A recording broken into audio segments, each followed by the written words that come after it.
જય રોમાપી, thank you like. હું આવીશ કે દીદી તમારા લગ્નમાં. હા ચોક્કસથી આવજો. પતિદેવ બોલો બેન, તમે પટેલ જેવા લાગો છો. એવું છે? હું ઠાકોર છું ભાઈ. પણ મારા લગ્નમાં બધા આવજો હો, ચોક્કસથી હું બધાને આમંત્રણ આપીશ.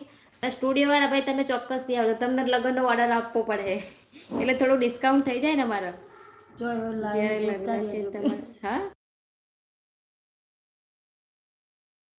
અગા વગર તો ડાયરેક્ટ તમને વિવાહ થાય. તો જ્યારે લગ્નની વાર થશે ત્યારે તમને કહેશું. હા કેમ છો જૈનેશભાઈ બોલો. હા ડિસ્કાઉન્ટ આપે, કલોલમાં સ્ટુડિયો છે. એવું છે તો તમે કલોલમાં સ્ટુડિયો એમ ને, ચોક્કસથી હો ડિસ્કાઉન્ટમાં કરી આપજો. તમે આમાં મિત્ર થઈ ગયા, સબસ્ક્રાઈબર થઈ ગયા ને એટલે પતિદેવ પતિ ગયો. અરે ના એની હો પતિદેવને પતાઈ ના દેવાય.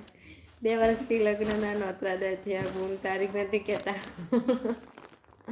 ગપ્પા નીરવભાઈ પેલી ઉતરે તો તમે મને નથી ઓળખતા, હું તમને નથી ઓળખતી. બોલો મને રસોઈ તરીકે બોલાવજો. ઓહો એવું છે, તમે રસોઈયા છો એમ ને? સરસ લજો. મારા રસોઈયામાં ડિસ્કાઉન્ટ, સ્ટુડિયોમાં ડિસ્કાઉન્ટ, બધી જ રીતે ડિસ્કાઉન્ટ. તો મારા પપ્પાનો ખર્ચો ઓછો થશે.